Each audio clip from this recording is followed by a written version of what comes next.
Hello दोस्तों, नमस्कार। SM किसी चैनल में मैं आप सभी लोगों का दिल से बहुत बहुत स्वागत करता हूं। दोस्तों, हाल ही में ही हम लोगों ने बजट देखा था 1 फरवरी संडे के दिन, ठीक है। एंड उसके बाद बाजार में क्या हुआ था वो भी आपको अच्छी तरीके से पता होगा ही होगा। पर दोस्तों, अगर हम बात कर ले, देखिए बजट में निर्मला सीतारमण जी जो भी अनाउंसमेंट करती है तो क्या वो तुरंत लागू हो जाता है?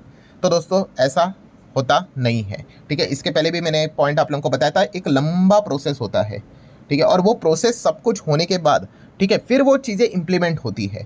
सो 1 फरवरी जो भी चीज़ें हम सभी लोगों ने देखी है वो क्या होती है दोस्तों, कि सरकार ने बताया है कि हम ये करने जा रहे हैं, ठीक है। मतलब इसीलिए अगर आप स्पीच निर्मला सीतारमण जी के ओपन करके सुन लो, सभी में आपको एक शब्द कॉमन देखने को मिलेगा, प्रपोज्ड।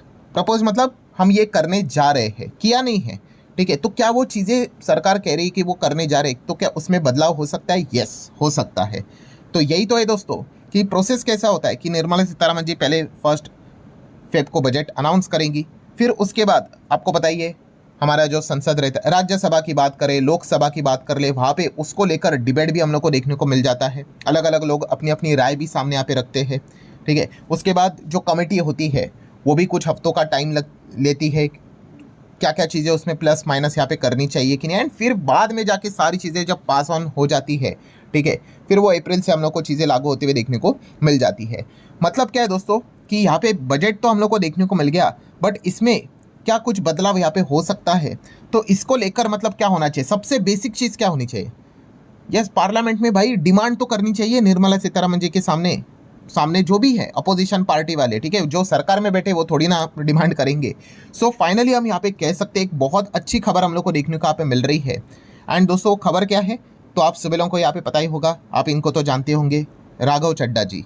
यस, तो इन्होंने यहाँ पे बजट को लेकर बहुत बड़ी डिमांड्स यहाँ पे सरकार के सामने रखी हुई है। जैसे कि मैंने इसके पहले भी आपको कहा कि जो भी बजट होता है उसके बाद अगर आप डिमांड ही नहीं रखोगे तो बदलेगा क्या। पर इस वक्त अगर बात कर रहे दोस्तों, तो राघव चड्ढा जी ने बजट को लेकर यहाँ पे कुछ पॉइंट्स यहाँ पे सामने यहाँ पे रखे हुए हैं। इसके पहले भी हम लोगों ने देखा है दोस्तों कि उन्होंने एयरपोर्ट को लेकर, एयरलाइन सेगमेंट को लेकर एक चीज़ सामने लाई थी कि एयरपोर्ट पे सरकारी कोई भी हम लोग को सुविधाएं देखने को नहीं मिलती है, कुछ भी चीज़ें एकदम अनाप शनाप दाम के ऊपर बेची जाती है। उसके बाद हम लोगों ने वो बदलाव देखा, शुरुआत तो हुई, पूरा इंप्लीमेंट होने के लिए टाइम लगेगा, बट चलो शुरुआत तो हुई।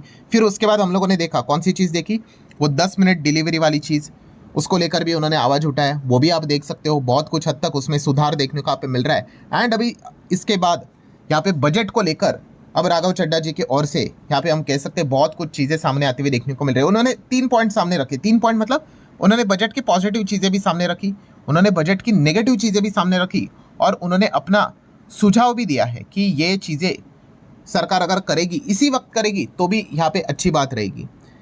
सो वही कुछ पॉइंट्स मैं आप लोगों के सामने यहाँ पे रखने वाला हूँ। उसमें से सबसे पहले पॉइंट की अगर बात कर रहे दोस्तों, तो वो है एसटीटी। यस, एसटीटी की अगर बात कर ले, आपको पता है इस बजट में एसटीटी को क्या किया है, सरकार ने बढ़ा दिया कि नहीं? यस, बढ़ा दिया।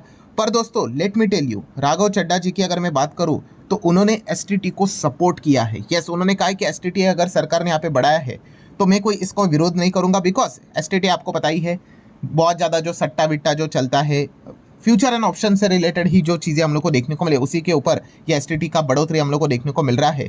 तो ये जितना कम होगा इस चीज़ के चलते वो अच्छी बात है।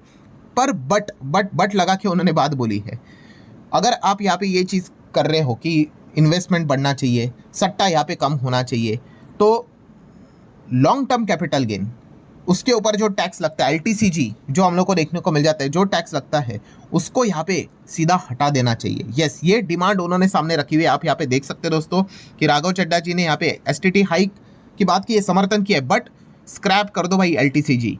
किसके ऊपर? इंडिविजुअल इन्वेस्टर को जो टैक्स लगता है वो पूरी तरीके से यहाँ पे हटना चाहिए। ये देखो, खास करके उन्होंने बोला है दोस्तों, रिटेल इन्वेस्टर का जो भी long term capital gain tax बनता है इक्विटीज के ऊपर, उसको जीरो कर देना चाहिए, ठीक है। सिर्फ रिटेल इन्वेस्टर की बात उन्होंने की है।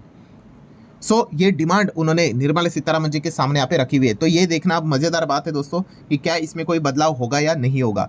एंड ऐसा क्यों? तो दोस्तों आपको पता ही है, हिस्टोरिकल डेटा अगर मैं आपके सामने रख दूँ, आपको पता ही है एसटीटी और एलटीसीजी ये सब्स्टिट्यूट थे।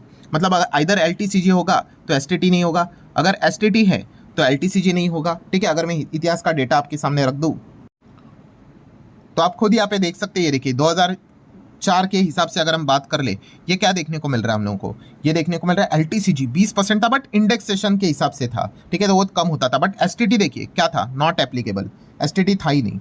देन उसके बाद 2004 के हिसाब से अगर हम बात कर ले, वहीं से पहली बार एसटीटी इंट्रोड्यूस किया, बट एलटीसीजी को हटा दिया, ठीक है। सो आप यहाँ पे देख सकते हैं 2004 से लेकर 18 तक सेम चीजें हम लोग को देखने को यहाँ पे मिल रही थी। क्या देखने को मिल रही थी कि LTCG was abolished and replaced by the STT, ठीक है। एंड उसके बाद वो आ गया दोस्तों एकदम मतलब खतरनाक ईयर 2018, जहाँ पे सरकार ने एसटीटी को भी एक्टिवेट किया और एलटीसीजी भी 10% लगा दिया और 1 लाख तक का बेसिक एग्जामेशन मिलेगा भाई, ठीक है। बट दोनों चीज़ें यहाँ पे इंप्लीमेंट होते हुए देखने को मिली और यहाँ से वो दिक्कत स्टार्ट हो गई। फिर उसके बाद 2024 के जुलाई बजट की अगर बात कर ले, एसटीटी जैसे चल रहा था वैसे ही एलटीसीजी हटाने की बात करी थी, उसको तो 12.5 और बढ़ा दिया, ठीक है। एग्जाम्पशन लिमिट भी थोड़ा सी बढ़ा दी, बट ये चीज़ और बढ़ते हुए देखने को मिली। और इस बजट की बात कर ले तो एलटीसीजी 12.5 का 12.5 और एसटीटी और बढ़ गया डेरिवेटिव सेगमेंट में।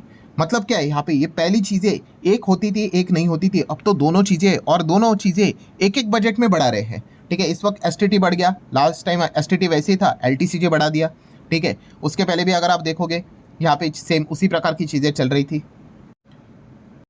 मतलब पॉइंट क्या है दोस्तों, तो पॉइंट यही है, राघव चड्ढा ने यहाँ पे डिमांड की है कि भाई एलटीसीजी को यहाँ पे अब क्या कर देना चाहिए, रिटेल इन्वेस्टर के लिए हटा देना चाहिए। अब सरकार सुनती है, निर्मला सीतारमण जी सुनती है कि नहीं, वो एक देखने वाली बात है। अच्छा, एफआईएस के लिए उन्होंने कुछ ऐसी बात बोली क्या कि इनको टैक्स हटा दो, तो नहीं, पर उन्होंने एक चीज़ अच्छी यहाँ पे कही है कि वो जो एनआरआई का जो लिमिट है वो यहाँ पे बढ़ा दिया, ठीक है। तो इस चीज़ के चलते विदेश से पैसा आएगा, ये एक पॉइंट उन्होंने सामने रखा हुआ है। देन इनकम टैक्स को लेकर भी उन्होंने पॉइंट सामने रखे, खास करके उन्होंने मिडिल क्लास को लेकर काफ़ी कुछ चीज़ें यहाँ पे सामने यहाँ पे रखी हुई है। जैसे कि आपको बताइए अभी नए स्लैब रेट्स देखने को यहाँ पे मिल चुके हैं। अब इस बजट की बात करें तो नए स्लैब रेट्स में कोई परसेंटेज कोई ऊपर नीचे होते हुए देखने को नहीं मिला। अब ये होना तो पॉसिबल है नहीं, ठीक है। अगर ये होगा तो वो बजट के अनाउंसमेंट में होगा। बट उन्होंने एक डिमांड रखी है स्टैंडर्ड डिडक्शन की। स्टैंडर्ड डिडक्शन की अगर हम लोग बात कर ले तो आप देख सकते हैं ओल्ड रिजिम में 50 था, फिर न्यू रिजिम में भी 50,000 का स्टैंडर्ड डिडक्शन यहाँ पे दिया, इससे टैक्स कम होता है। एंड लास्ट टाइम हम लोगों ने देखा ओल्ड रिजिम में 50 ही रखा, बट न्यू में 50 के बदले 75 कर दिया, 25 बढ़ा दिया। सो इस बजट में देखा गया तो इसमें कोई चेंज किया, कोई चेंज नहीं किया। आप देख सकते हैं 50 और 75 सेम ही देखने को मिल रहा है। एंड राघव चड्ढा जी की अगर बात करें तो उन्होंने डिमांड किया है निर्मला सीतारमण जी को कि इसको तुरंत, यस उन्होंने यहाँ पे कहा है कि तुरंत अभी यहाँ पे जो सारी चीज़ें अभी तक फाइनल नहीं हुआ है बजट, तो इसको तुरंत यहाँ पे क्या कर दो, 75,000 का 1.5 लाख कर दो, डबल कर दो। ये डिमांड उन्होंने फिलहाल तो सामने रखी हुई है। स्लैब में तो बदलाव करना पॉसिबल है नहीं ऐसा तुरंत, बट एटलीस्ट स्टैंडर्ड जो डिडक्शन है वो 75 का 1.5 लाख कर दो, ठीक है। ये एक डिमांड सामने उन्होंने रखी हुई है। अब काफ़ी लोग सोचेंगे डायरेक्टली 75 का 1.5 लाख, अरे भाई 1.5 लाख मांगेंगे तो किधर जाके 1 लाख मिलेगा, ठीक है। सो ये एक चीज़ फिलहाल तो उन्होंने सामने रखी हुई है। लेट्स सी अभी वापस सरकार ये सुनती है कि नहीं सुनती। अगर ये माना गया, सुना गया, तो भाई बाजार के लिए काफ़ी अच्छी बात रहेगी। इससे होता क्या है भाई कि जो टैक्स देने वाले भाई उनका टैक्स कम हो जाता है और हाथ में पैसा बचता है, फिर उसका वो इन्वेस्ट करे या फिर कंज्यूम करे, दोनों में फ़ायदा हम लोग को देखने को मिल जाता है। और ऐसा वो डिमांड क्यों कर रहे हैं, क्योंकि आपको पता है दोस्तों corporate tax and personal income tax, इसमें अब पता है कौन सबसे ज़्यादा टैक्स दे रहा है, इंडिविजुअल वाले ज़्यादा टैक्स दे रहे रदर देन कॉर्पोरेट वाले। मतलब अगर मैं आपको डेटा दिखा दूँ तो कॉर्पोरेट वाले कितना टैक्स दे रहे थे, देखिए 9 लाख करोड़ के आसपास, और इंडिविजुअल कितना दे रहे थे 10.5 लाख करोड़ के आसपास, 24 के हिसाब से बात करूँ तो। देन उसके बाद कॉर्पोरेट वालों 10.98 तक आ गए, इंडिविजुअल की बात कर ले 1.25 लाख के आसपास। और अभी का डेटा की अगर बात कर ले रिवाइज, कॉर्पोरेट टैक्स कितना है पता है, 11.09 लाख करोड़, इतना सरकार को कॉर्पोरेट से पैसा मिल रहा है। बट इंडिविजुअल से देखो लगभग 13.25 लाख करोड़। मतलब इंडिविजुअल पर्सनल इनकम टैक्स वाले भाई कॉर्पोरेट्स, हम कंपनी से ज़्यादा टैक्स दे रहे हैं और बदले में इंडिविजुअल्स को मिल के आ रहा है। तो इसीलिए उन्होंने ये डिमांड यहाँ पे सामने रखी है। अगर आप यहाँ पे देखोगे, ये देखो इंडिविजुअल ब्लू वाली लाइन देखो, यहाँ पे हम लोग को ऊपर देखने को मिल रही है कि नहीं। सो ये कॉर्पोरेट से ज़्यादा हम यहाँ पे टैक्स दे रहे हैं एंड इसीलिए वो डिमांड कर रहे हैं कि सैलरी क्लास को यहाँ पे मदद मिलनी चाहिए। उसी के साथ साथ वेजेस वालों को भी मदद मिलनी चाहिए। वेजेस मतलब जो ये मजदूर हम लोग को काम करते हुए देखने को मिल जाते हैं, तो इनको ये वेजेस यहाँ पे मिलते हैं। सो इनको भी यहाँ पे किस प्रकार से यहाँ पे मिलना चाहिए, इन्फ्लेशन लिंक वेज हाइक यहाँ पे मिलना चाहिए, क्योंकि महंगाई जिस हिसाब से यहाँ पे बढ़ रही है, ठीक है, उस हिसाब से वेजेस सैलरीज बढ़ते हुए देखने को यहाँ पे नहीं मिल रही है। तो इनकम टैक्स देने वालों को, सैलरी क्लास को वहाँ से बेनिफिट मिलेगा और वेजेस वालों को इन्फ्लेशन लिंक वेज हाइक अगर मिल गया तो यहाँ से बेनिफिट मिलेगा, ये एक डिमांड उन्होंने सामने रखी हुई है। प्लस इन्फ्लेशन का मुद्दा तो उन्होंने उठाया ही है कि हर एक चीज़, हेल्थ की बात कर ले कितना इन्फ्लेशन है, एजुकेशन की बात उन्होंने की है कि कितना परसेंटेज है, फूड की बात की है, ट्रांसपोर्टेशन की बात की है, सब में इन्फ्लेशन काफ़ी हायर लेवल पे जाते हुए देखने को यहाँ पे मिल रहा है। तो इसलिए ये डिमांड उन्होंने सामने रखी है। हेल्थ केयर सेक्टर को लेकर बड़ी अनाउंसमेंट सरकार की ओर से हो सकती है, क्योंकि हेल्थ केयर के ऊपर उन्होंने बहुत लंबी स्पीच यहाँ पे दी है, क्योंकि हमारा जो हेल्थ केयर के ऊपर जितना भी खर्चा होता है टोटल जीडीपी का 0.5 होता है, जो कि एक डेवलप कंट्रीज में डबल डिजिट देखने को मिल जाता है। किधर 10% है, किधर 15 है, अमेरिका में 18% है, और हमारे इधर कितना 0.5%, 0.5%, नॉट इवन 1%। तो उन्होंने यही चीज़ कही है कि हेल्थ केयर सेक्टर सुधारने की ज़रूरत है। सरकारी अस्पताल की जो हालत है, ठीक है, वहाँ पे अगर बजट इतना कम रहेगा जीडीपी के हिसाब से, 0.5% क्या होता है, कुछ भी नहीं होता है, तो चीज़ें सुधरेगी ही नहीं।